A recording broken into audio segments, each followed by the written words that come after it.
It's time to talk about the best low-tier units in the game, and for once I'm actually going to define the categorization that I'm referring to here. This is any infantry units generally between 250 to 500 points cost, and I'm making the argument here that state troops, including swordsmen and spearmen, are the best in that class. For a number of reasons. Here, a replay from J Phoenix. Let's take a look at some builds real quick before the fun gets started. Up against Kark's Greenskins, Volkmar the Grim, we've got Knights of the Blazing Sun here in the back. Heck of a lot of state troops, a whole bunch of spearmen, 5 spearmen with shields, and 3 swordsmen, including the Sigmar's Sons, as well as a couple of Pistoliers, Lore of Fire, Wizard, and Sterling's Revenge, a Regiment of Renown, Free Company, up against some more of great low-tier troops, which is the Greenskins. We've got plenty of Goblins and Orc Boys for comparison here, plenty of Savage Orc Boys as well. Interesting choice. They do have a little bit better damage. They're a bit faster than the regular Boar Boys, but they don't have the missile block chance and armor. Yeah, more here out on the side as well. More Savage Boar Boys, even some Savage Boar Biggins. Plenty of Spider Riders. Azag leading the way up in the air. So let's check it out. Why do I say that these state troops are the best, besides me perhaps being a little bit biased towards the Empire, which I will fully admit to?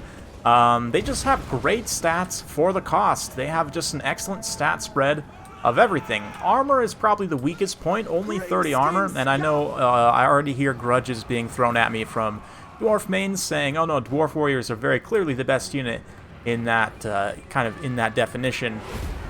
Dwarf Warriors are very good. They don't have an anti-large variant, and they are, yeah, they're very defensive. They're certainly better than state troops are on defense, but they don't have the same offensive punch, and I would argue that overall state troops are just kind of more well-balanced, not to mention that the Empire has much better support buffs, and let's just take a minute to appreciate Azag getting lit up by pistols here on the ground, and, oh, these Outriders as well, I guess. Nice armor-piercing damage. I guess not Pistoliers, but Outriders. But yeah, the state troops are mostly just holding for the time being. They're going to trade pretty well with the Orc Boys and with the Goblins. Here we've got a matchup of the Unbreakable Infantry, Sigmar's Sons, with the Night Gobbos. Night Gobbos are going to tactically withdraw here, perhaps try and pull back and get some Fanatics cast to even that out a little bit. But Sigmar's Sons, 41-41, unbreakable stats.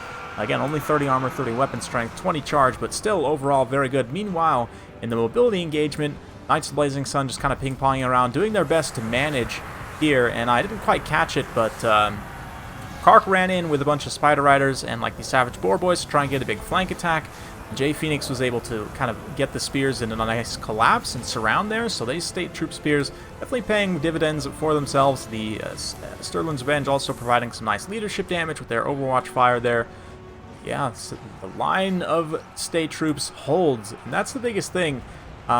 Low-tier troops, just kind of as more of a point of discussion, you pay for abilities, right? So if we're talking about elven units, you know, your bleaks, or sorry, sad swords, fierce spears, you know, high elf spearmen, they all pay for the abilities, whether that be martial prowess, murderous prowess, Norskin.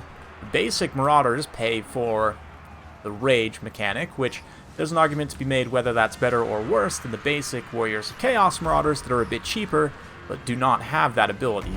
And if you were to do head-to-head tests between all of these units, I don't know necessarily that Empire State Troops come out on top in every situation, but again, the support buffs are certainly a key factor, and the fact that they're just well-balanced in every way. They're not paying for any special abilities, their attack and defense are very good for their cost.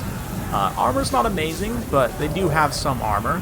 Leadership is not as good as Dwarves or Elves, but again, pretty solid. Definitely not as bad as a Skaven or a Goblin or a Bretonian Peasant. And this guy right here, obviously, is another big reason why I mentioned earlier support buffs and in general support units, whether that be cavalry support, you know, ability support from heroes and lords and so on, great missile units. They're on one of the most well-balanced factions in the game, and because they're just kind of very good basic, they're very basic, but I would say basically very good, and being on that roster, they just combine in a great way to be able to help the Empire get the victory. They're definitely not going to just straight up mop the floor in most situations, but they are a key aspect of Empire armies, no doubt, and Spearmen especially, I would say, they may be the best low-tier spear unit in the game. There's one other I may consider just barely above them. We'll talk about that probably in another video. But when you take the Spearmen and the Swordsmen together, especially, with Sigmar's Sons included, they are one of the best regiments of renown in the game, as many of the unbreakable kind of basic infantry are. And yeah, the state troops, they fight so well for the cost. You can see the Sigmar Sons finally prevailing there, 115 kills as they mop up the entire 8-peak loons. And I want to say that's decently cost effective. I don't remember exactly. I think the 8-peak loons are a little bit more expensive perhaps because of the fanatics. But Kark's not giving up easily. He's still got plenty of Spider Riders. The Doom Diver out in the distance, still raining in shots as well. Azag is still here also, though he has taken quite a bit of damage. So definitely not out of things yet. We may fast forward a little bit through this late game as Jay Phoenix attempts to chase all of the foul Greenskins units off. Unfortunately, the Outriders get routed there, and many of the Knights have been routed as well, so it's going to come down to Volkmar and the state troops. I believe the Caster was also chased off, the Firecaster chased off by Azag there. So, as it stands, like I said, it's going to be the infantry, a Spirit Leech here on the Outriders to finish off a few more models there, make sure that mobile unit gotten rid of. And Swordsman, quite healthy still here though. These ones, 67 unit models there. Quite a lot of HP left. It's going to be a lot to deal with for the Greenskins. The thing about these cavalry for the Greenskins is none of them really have that good of melee attack and defense. Certainly the Spider Riders, Wolf Rider Archer, Regiment of Renown here, the Mangy Marauders. I mean, they're currently fighting Free Company, but still, Free Company, the Regiment of Renown here has pretty comparable stats at 36 and 32, something like Swordsman. And here come the Spearmen. Spearmen as well, 42 melee defense for a unit with 375 cost only is pretty solid. Very, very solid. So cost effective, and they chevron very well, which is why you typically see veteran spears in some matchups over, say, halberdiers.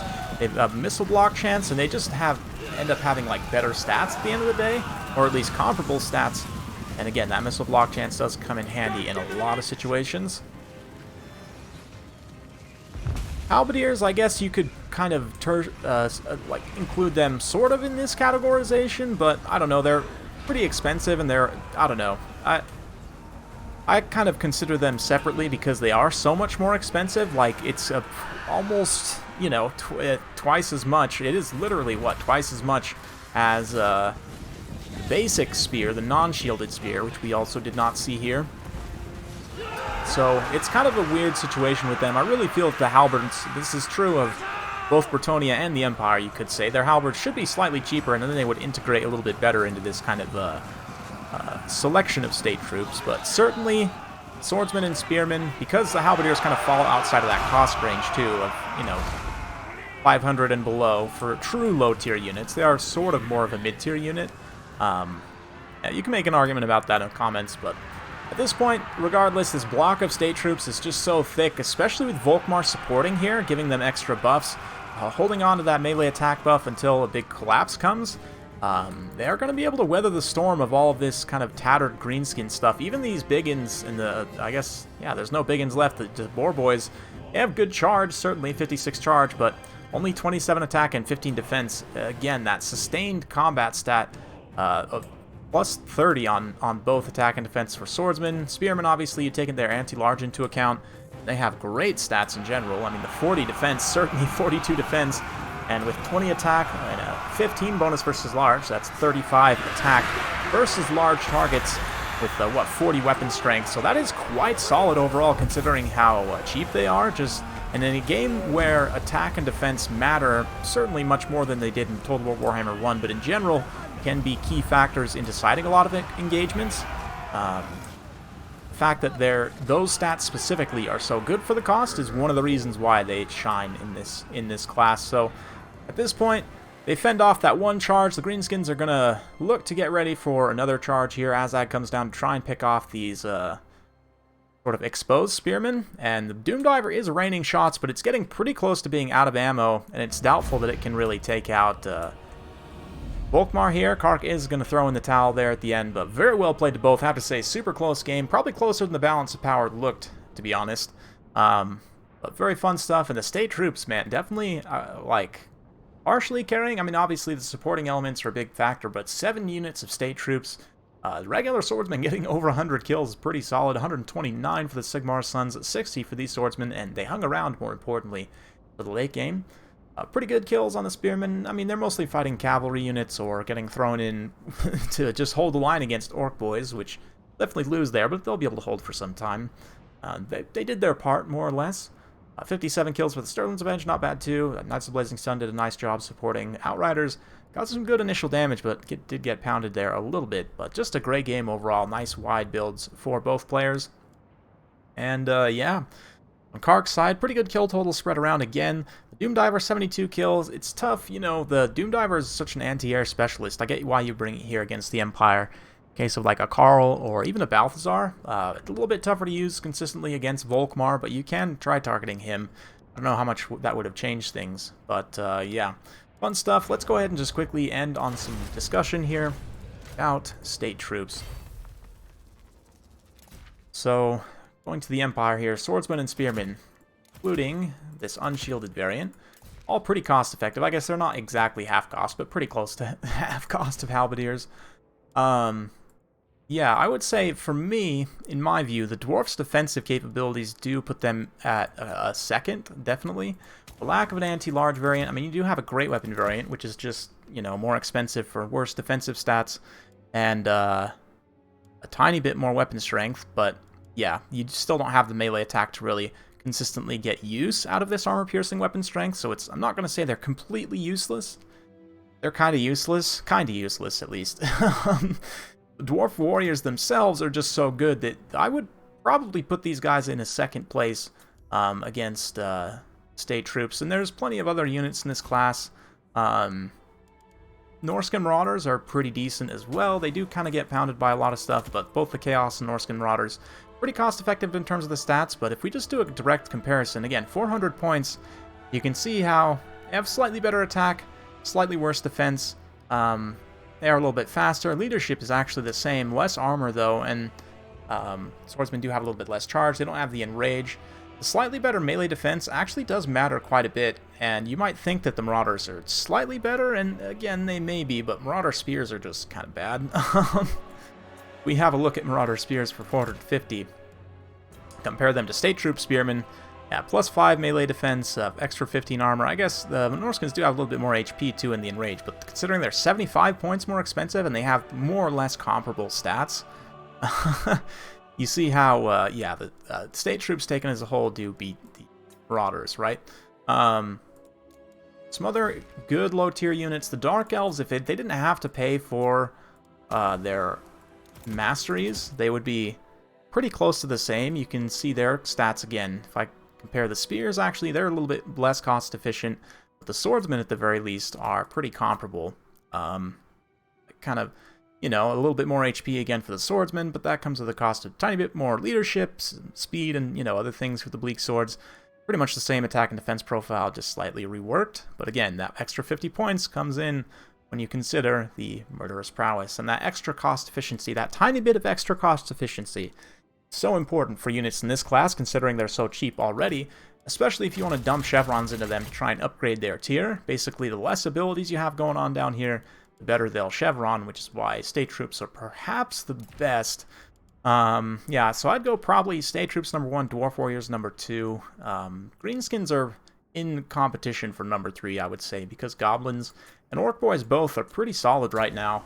Goblins do have terrible leadership, but they're expendable. 120 models is not bad. Have a solid amount of HP, and their stats are kind of okay, considering you can juice them up quite a bit.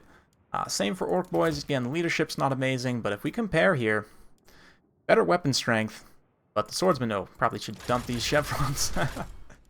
The swordsmen just have a little bit more of a balanced profile, right? And that's kind of, I guess, the final point to make here is that swordsmen, they're just, the swordsmen and spearmen are kind of the most well-rounded in terms of cost versus stats versus no special abilities. And yeah, that's, I guess, my whole story for today. So hopefully you guys enjoyed. If you do like this sort of content, Be sure to like, subscribe, hit that bell notification every time I upload. You'll be notified. Thanks again. We'll see you next time.